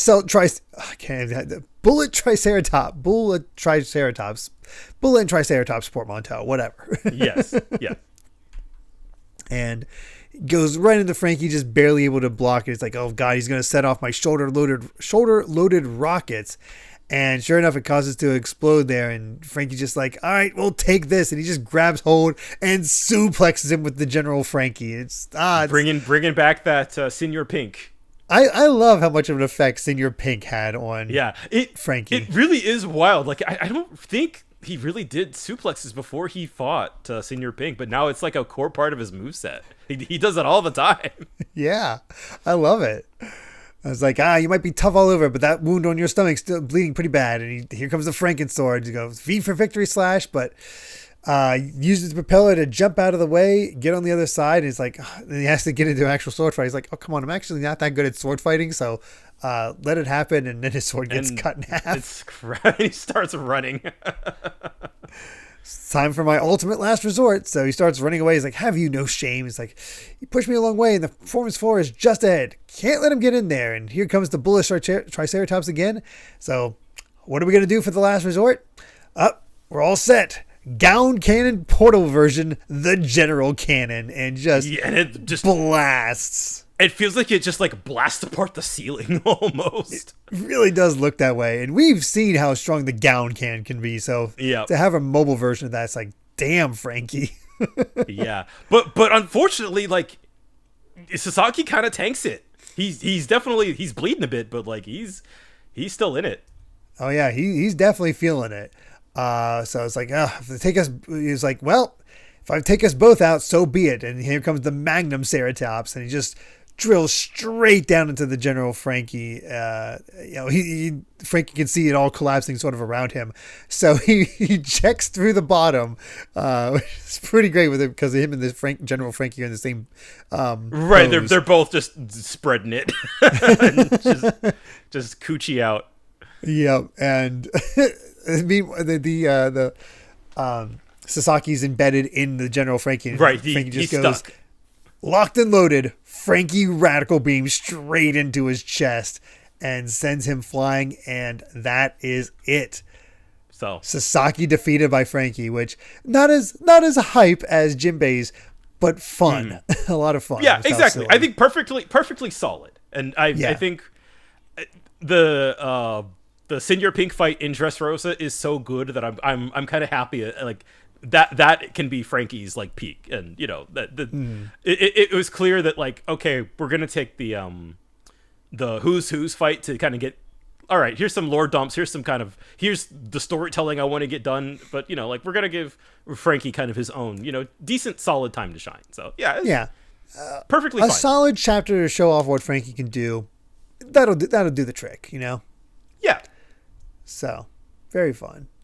But we don't end with Franky defeating Sasaki. It's time to check in on how Yamato's doing against Kaido. And, well, he's still standing, so that's a good sign. Yeah, right. Something. It's like, because Kaido even says, I recognize your value as a soldier, Yamato. Is that what a father is supposed to say? I worked hard to acquire that. Oh, no. I thought that was Yamato first, but it's still Kaido boasting. It's like, is that what it's like? Am I supposed to say that as a father? But hey, I worked hard to acquire that devil fruit. I never intended for you to eat it. And Yamato just goes, I was hungry. I didn't know that would happen either. I wanted to sail out to sea, but I couldn't swim anymore. And seeing some fangs or something going on with Yamato. Yeah, like, we're seeing that just like before with when he was against Sasaki. Yeah, getting ready to transform. It's like, what's going on there? And we're about to get that reveal because he says, I tried to kill you more times than I can count, and more times than I can count, and more times than I can count, you beat. Okay, they say missed the sentence structure at first, and more times than I can count, you beat me down, but it made me stronger. Those cuffs weren't the only thing keeping you here on this island. If I don't fight for the sake of this country, then I can't call myself Odin. And we see this wild. Well, as we'll learn later, because it wasn't my first thought. This wolf form, apparently. Yes. Yeah. It's pretty sick looking. Yeah. That's a good fit, and of course, the no surprise Yamato's got a devil fruit. Although very funny, like, oh, oops, that was not meant for him. Nope, not one bit. And somehow, I don't know how Kaido got all these mythical devil fruits. Yeah, no, it really, I guess. I don't know. You got connections. You're getting all these, guess so. All these dinosaurs, all these, ancient who knows? Beasts, and yeah, it's very funny. Like with all that, and yet Big Mom was the one who gave him the his devil fruit. Yeah. He's like, okay, I got a theme here. I need to keep this. All right, exactly. Oh goodness, but. Yeah, nice Franky chapter there with a nice tease at the end. But before we get to our final one, we do have another SBS. All right. So, oh God, I gotta show you another picture. Okay. So, first question: how does King eat when he's in his mask? Yes. Oh, I want to see this, please. Let's give him a dongo. What? Only the mouth is a pteranodon. He just that's his mouth fantastic. Just grabs a dango and just chews it. That's so good. That's really fun. That's really fun. Bravo. Well done. Yep. Next up is, recently there are a lot of people who look like One Piece YouTubers, but do you watch those channels too, Odachi? There are no bad people in One Piece Mania. Let's hope so. Oda says, I know of its existence and I have seen many things. Everyone is really knowledgeable and surprised. I'm going to guess what they're talking about, so I'm going to watch it. It's dangerous for me to think that people at that level are readers, and there are many readers who read lightly, so I have to draw One Piece that suits everyone. When he sees people picking up stories like that, he seems to be depraved, and he thinks he just doesn't need an explanation here. That's why I won't put in strict checks, so please have fun and get along. Oh, and the official YouTube channel Friends Are There Tube has started, so please check it out. So I feel like there's still a little bit being lost in translation in this a little bit, but apparently he's seen those One Piece theory YouTubers and gets to laugh and which is kind of incredible. Laugh, I guess. Right. I guess you could. I understand the consideration that Oda doesn't want to get too lost in the sauce, right? Like he still has to kind of keep things for people who just read it casually, but also has to give food for the lore heads. Oh yeah. So I personally find that balance to be really entertaining. I do too. I definitely do too. Next up is, hey Oda, I learned the name and anthropomorphization of Kaido's Kanabo Club in Volume 100, so I'd also like to know the name and anthropomorphization of Yamato's Kanabo Club. And Oda goes, yes, I'm good at it. His name is Takaru. Okay. Here it is. Just like an old man smoking with a big old chin. and a lumpy Hey, head. he seems happy. What can I say? He's chilling. Yeah, very chill, very chill. So funny. All right. Let's go ahead and get to our final chapter for the set. 1020, Robin versus Black Maria. Heck yeah. I'm sure you were so happy to see this chapter title. Oh, yes, I was. But also the title page is really funny. It was Denjiro dreaming of eating a giant shrimp tempura as he chooses to own his own pompadour. It's fantastic. I love how he's just become this, like, people love that pompadour. It's pretty great. Oh, goodness. But yeah, time to learn what that devil fruit actually was. The dog fruit, mythical type, model Okuchi no Makami, a rare mythical wolf. And I think I know that design, if only because of Shin Megami Tensei. I think that's one of the things that you can find. Like, I remember a Makami somewhere. So that makes sense. Yeah, I'm not too sure on the lore for this one, but Yamato is a cool ice wolf. That's all I really need to know. Yeah, I guess that's the way to look at it. It looks a little bit different. Like, it's very flat in Shin Megami Tensei, but it's also known as the hunting wolf spirit in Persona 5. Okay. And has been appearing in the series since Shin Megami Tensei 3. And interesting enough, it has fire breath, so it seems to be more fire based in Shin Megami Tensei than anything else. I wonder why the difference. I wonder. Yeah, honestly, it seems like more of a healer than anything else. It has a lot of healing abilities and whatnot.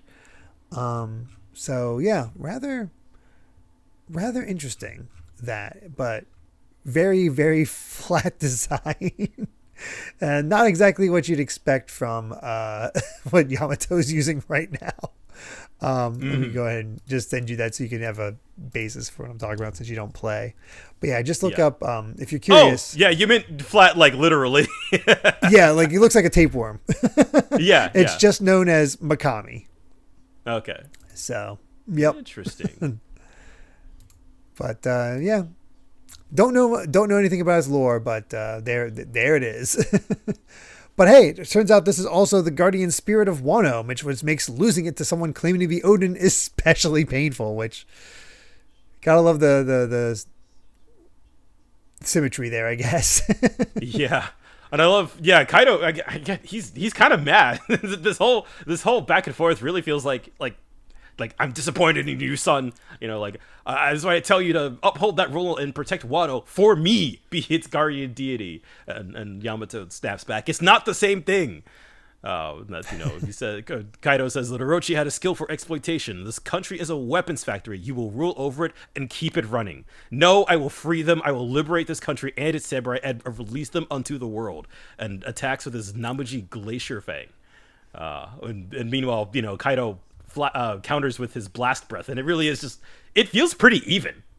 Yeah, it comes across as surprising, pretty even, and that honestly has that's the closest we've had to a freaking Dragon Ball clash in One Piece. Right, it's like a beam struggle.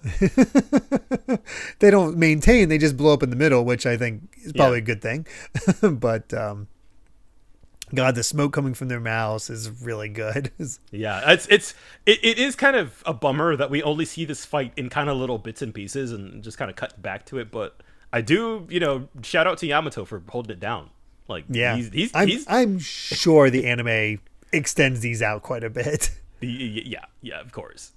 It's cool that he's kind of doing a better job than kind of most of the other people so far. But I guess he's had the least to fight on the way here. Least to fight, also the most used to what Kaido does. Yeah, exactly. There's no real surprises. You've beaten me within an inch of my life so many times up to this point, so it's kind of whatever. And this is a wild start to Robin's. I'm sure seeing this was like, oh my god. Yeah, because you immediately start with Brooks shouting like, "Robin, please snap out of it, Robin!" And it's like, "Oh, Robin, don't listen to that voice. Listen to ours." And you get to see her mother and Professor Clover and Jaguar D. Saul. It's like, oh my god. And they're all, like, I've been dying to see you again. It's like, but why are you here? And, she goes in for the hug. I've missed you so much. They're all just, look how big you are now. And Brooke is just like, stop, Robin, don't go. And you think like, oh, she's like in some kind of trap. And then Robin's like, yes, I know. It's such a shame. Tre mano, Frisia. And just all these big, just slaps all of them. And it turns out they were the yokai. Yeah, they were the yokai women. Again, it shows that there's still smile fruits that weren't given the mill of dumplings, as well as an actual number, the kunyon, in the middle there. So it's like, why didn't the illusion mist work on her? As they all get knocked out, which I love that she gets to take out these minions that way. It's like, Brooke's like, you could have reassured me if it wasn't working on you, Robin. It's like such a horrible thing to do, toying with someone's most precious memories. And they're still getting chased by. It's like, I can't believe Black Maria's illusion mist didn't work on him. And all of a sudden, here comes Black Maria bursting out behind him. It's like terrifying. That looks like a panel at a Don. I can see with the giant monster chasing them. Well, it's funny with like Black Maria's silhouette is just like spider on the bottom, then cleavage, then just a horned face. Yeah. It's just like, good God. And just Brooke just going, this mansion is simply terrifying. And of course, as Robin goes beside him, she's like, you didn't have any problem with that illusion mist either. He's like, well, after 50 years of practice, wishing every day that the death of your friends was only a dream, one does get used to being hurt by illusions. And I love this response. It's like, I suppose we have a lot in common. It's like, well, all those trials were for this very day. It's not something it's not something I ever thought I wanted, but the sort of like Brooke and Robin bonding over their like warped sense of humor and trauma bonds. Yeah, trauma bonding. Yeah, it's great. It's just that's cool. This is a good duo for this kind of fight. Yeah. It makes it very fun. And the big problem right now is one Yudo in his sleeve swing that sends out a bunch of fire at them. And it turns out that that's not just a weapon.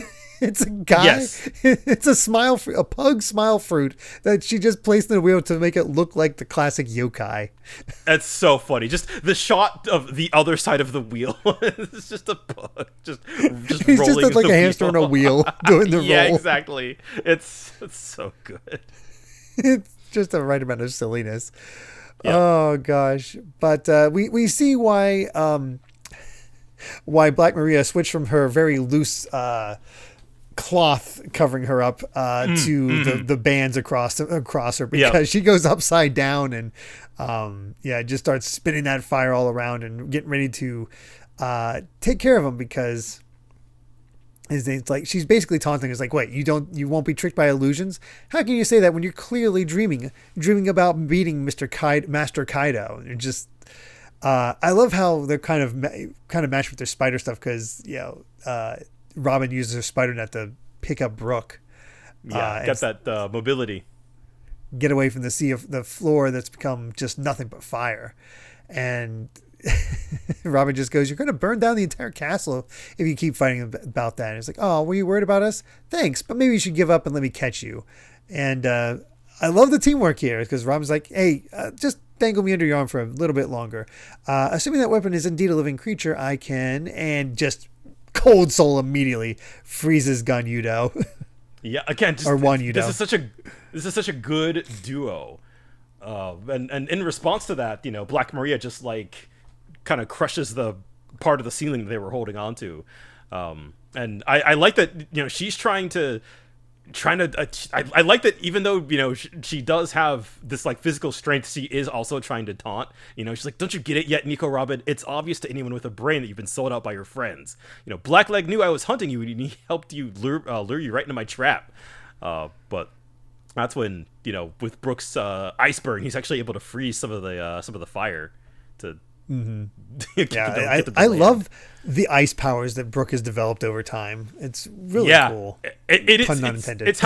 It's helping him feel more unique, rather than being like, oh, we have a second swordsman.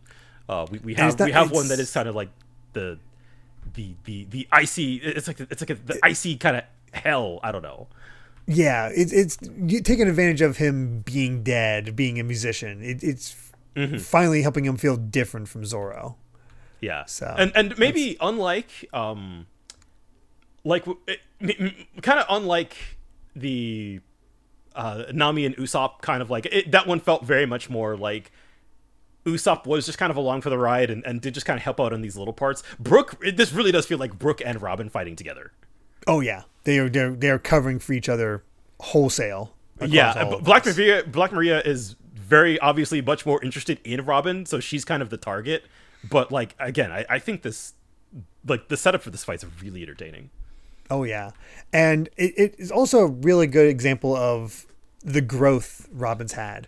Because Black Maria is just going, you're just a baggage of your crew. The target of figures bigger and more powerful than you. That's why he was so eager to guide you to me, which, that's plays into those misgivings Robin had all the way back in Water 7. Yeah. How she felt about herself before that. That's kind of the best part about this, right? Like Black Maria is like trying to get under her skin and it is just not working. Like none of the mental warfare she's trying on Robin is like, she's like, nah, I've been through way worse. At this point, this is nothing. Sticks and stones, baby. It's like, now the Blackleg is the laughingstock of all of Onigashima, and he's supposed to have the number 2 bounty. Tells you a lot about the level of your little crew. And I love Brook. Just starts laughing. He's like, oh, that's Sanji. Nearly split a seam laughing. Robin, do you quite mind if I leave her to you? It's like, oh, thank you. I was hoping you'd ask. And there he goes to take care of the rest of the girls. It's like, I do hate the ghoulies. Oh my God. And just, again, I was just saying like that they were playing off each other. And now it is kind of a proper 1v1. Oh, yeah. She says, oh, did I hurt your feelings? No, he's a very kind man. You don't know what it means that Sanji relied upon me for help. He is truly worthy of being the wings of the king of the pirates. And just Gigant floor and that version of herself behind with all the hands coming out looks so sick. It's so cool. Yeah. And again, I love that they're not even...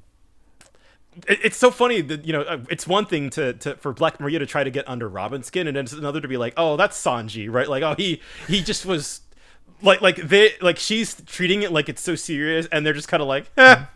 And Sanji knew his weakness. He knew I was around. Well, I'll take care of it. Yes. And he trusts me enough that he knows I can beat you. Yeah. And the idea that Sanji relied on me for help. Like this is so different compared to, what she had been through, and what she had done in Water 7, right?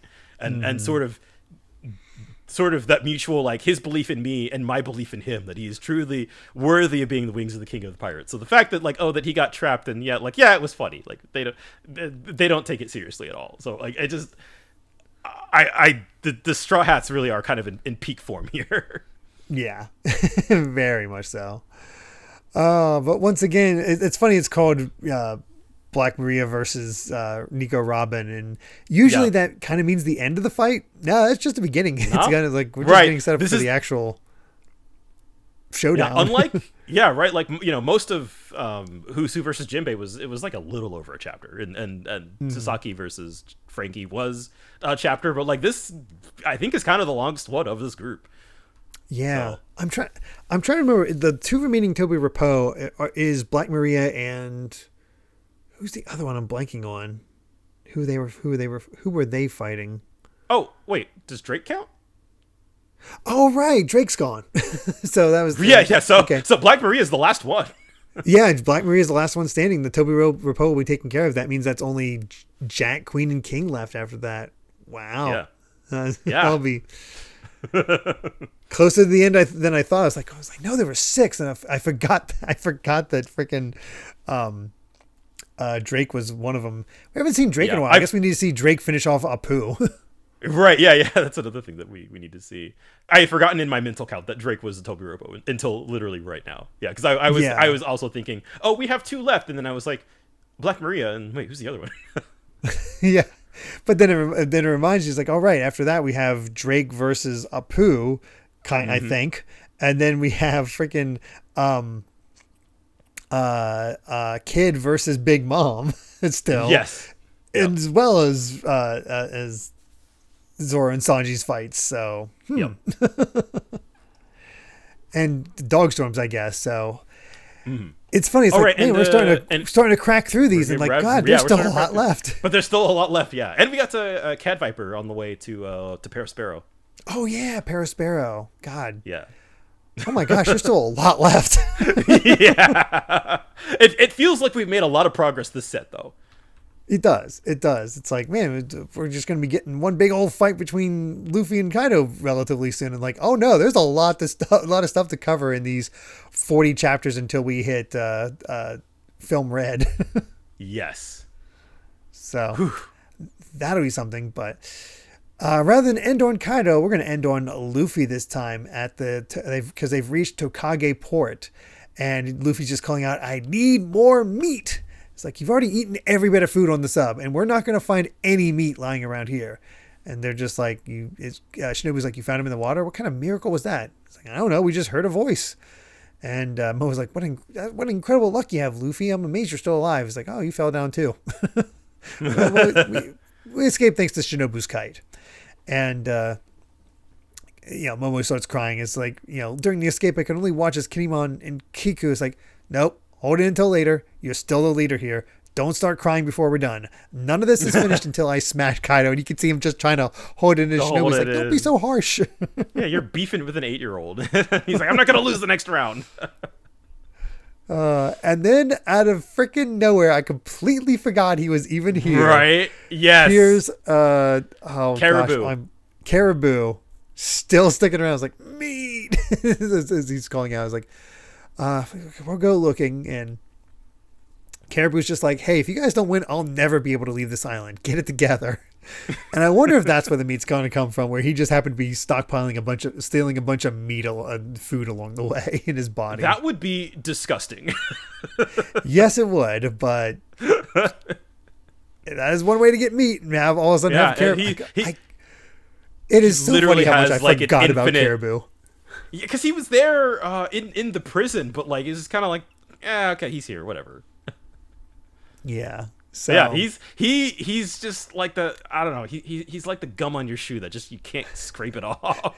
It's really funny how he's not there constantly, but the fact that he's been around since Sabaody is really funny. Yeah, it's just Return like, to oh Sabaody. god, this guy again. Because he pissed me off so much when he first showed up. I'm like, I'm so sick of this guy. But that freaking chapter, those chapter pages again. Yeah, the cover story was great. Go figure. So either way, we end off with Luffy's request. Momo, take me back up there, turn into a dragon, and fly me up. So well, that is kind of the only way to get back up there, isn't it? Yeah, kind of.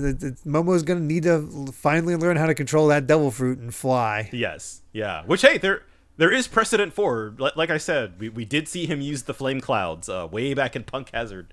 So yeah. Luffy has ridden Momo in dragon form before. But, this is also an 8-year-old who is deathly afraid of heights. So good luck. That is a bit of a problem. So I think that's the fun of ending with a chapter with a chapter like this, where it's like Luffy is getting back into the fight, but everybody else is still fighting and trying to hold off. So it's a question of how soon is Luffy going to get there? Is all the fights going to be over, or is Luffy's going to be integrated with everybody else's? Hard to say. Yes.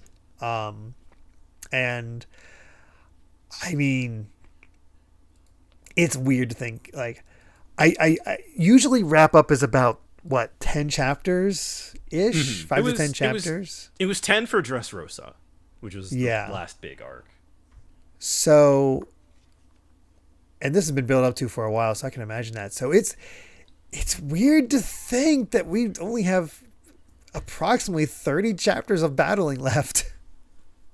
We're not that far off. No, it doesn't feel like the end, but like we are kind of in.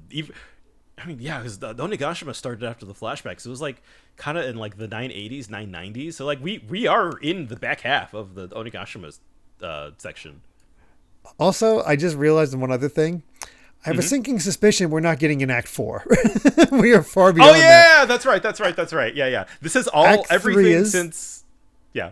The flashback basically has been Act 3. It's like, that is a bloated act. Like, I think your pacing's a little off there, Oda. I thought you were going for a 5-act structure. Right. Hey, I mean, you never know. There's still time. True. But it was that, like I said before, that was very much a topic of debate. Is like, is this it? Does it really matter? I guess it really doesn't, but it's, yeah. I guess. I don't know. We do have an SBS, though, before we completely finish things off. First up is, Oda, I have a question. Please tell me the names of the Red Hair Pirates members other than Lucky Roo, Ben Beckman, Usopp, and Rockstar. And Oda goes, the Red Hair Pirates are now a huge crew, including their affiliates. The people who showed up in the Summit War of Marineford became the current executives, and they know Luffy. Rockstar may be strong, but he doesn't have the title of officer. So Rockstar was the new guy that showed up, that was joined up the crew. Yeah, remember back before, like when Shanks was planning on meeting with Whitebeard? There's that guy. Yeah. Yeah, it's just watch a newbie, got all that, but he's not an officer. So, of course, we have Shanks, Ben Beckman, Lucky Roo, Usopp. The other ones, which we only have slight pictures for, I couldn't tell you all. Even if I showed you a picture, I don't know if you'd recognize them. But there's Lime Juice, Bonk Punch, Monster, which is apparently a monkey, that rides on top of Bonk Punch. Cool. Building Snake, Hongo, and Howling Gab. Sure. Those are some insane names. Yes, they are. I think I'll stick with Shanks, Beckman, Lucky Roo, and Usopp. Yeah. So, yeah. And only one other question here. Oda, I like the cheerful killer. But what kind of smile fruit person would he be if it didn't fail? So, no. Gotta provide an image here. Very cursed. Because, oh God. Oh, that's interesting. It's true that there are a lot of people who don't really know whether Smile's ability is a success or failure. Let's try it. What if the killer's smile was a hit? This is... How is it? There's Killer. Oh my God. With his with an elephant smile fruit, with his head and hair coming out of the elephant's trunk, the rest of the elephant being basically the same, except has 2 arms coming out of its sides with the blades equipped, that he always uses, and then the back feet are his actual, Killer's actual legs. I think with this, we could have defeated Big Mom and Kaido. Yeah, totally would have happened. That is horrifying. Maybe, I think he got off easy. I think, he just has to laugh a bunch now. Yeah. That is something else. But it continues to just be so much fun, just going through these. Really, really great set. This feels like maybe the most progress we've had in a while for just like a single set. And, it's just like, hey, we are down to our last Toby Ropo already. And, then we're going to start getting into the really good stuff. I mean, I say that, but, Jinbei versus Usu, fantastic. Black Maria versus Robin, great so far. I hope you're enjoying it as somebody who is very much waiting for a Robin fight.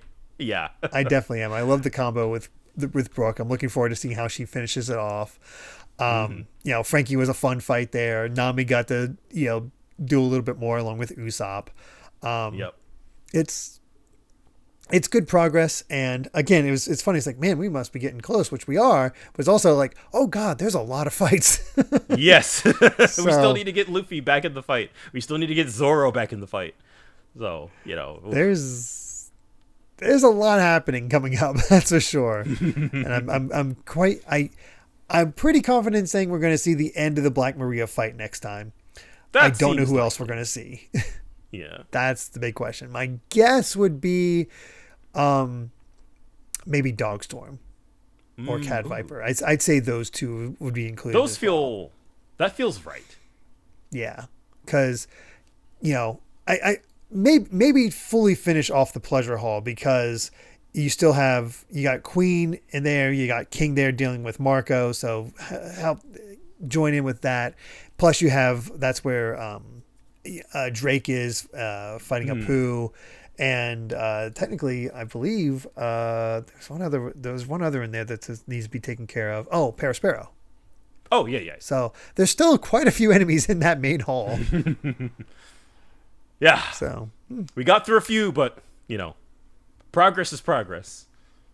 That's for sure. And I'm just looking forward to seeing more. Really can't wait.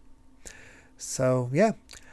With that, I believe we've said all we wanted to say about chapters 1016 to 1020 of One Piece. Thank you so much for listening, and you can find more of my ramblings and stream VODs over at BitNerd Games on YouTube, or simply BitNerd on BlueSky. And Brandon, where can everyone find you at? I am Brandon Bovia on Twitter and BlueSky. It's old habits again. Just BlueSky. Dang it! Talking about anime, manga, games, and my job. And I actually have some stuff to shill this time. Ooh.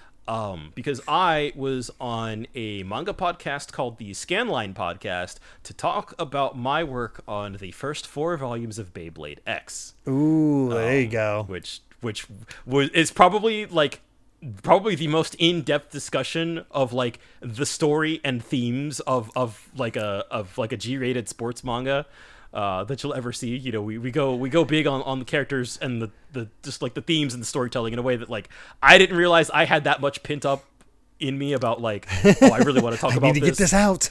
If it not dissimilar to the kinds of discussions we have on this podcast of like kind of going into that level.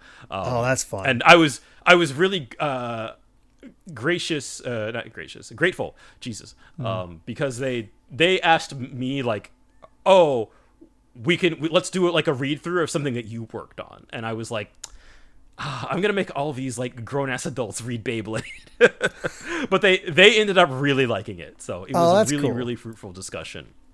And that's awesome. Also, I don't know when it will be out, but we will be recording it before this episode goes live, so maybe.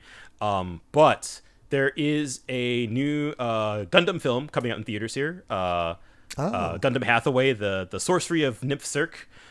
It is a sequel to 2021's Gundam Hathaway, which in and of itself is a sequel to 1988's Char's Counterattack, and it is it is an adaptation of a trilogy of novels that were written in the 90s. I will be doing a podcast discussion over on giantrobot.fm.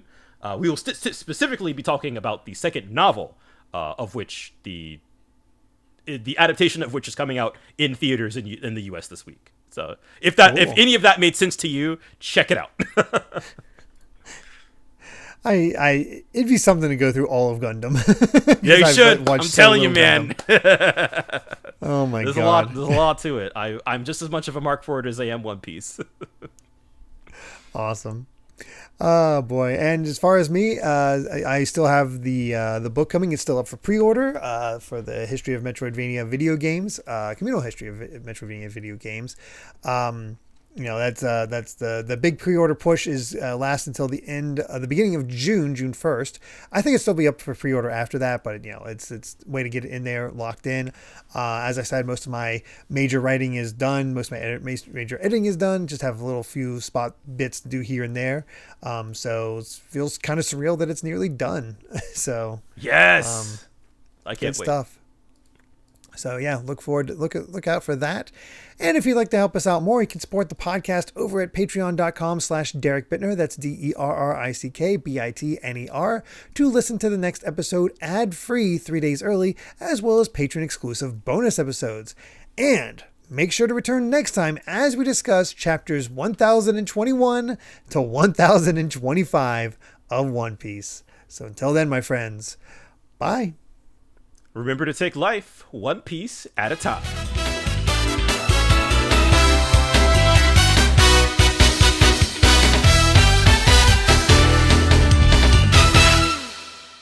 I heard a rumor about some of the sun pirates you used to lead. Quite a few of them used to be slaves. The history of fishmen is a history of slavery. You know something, don't you?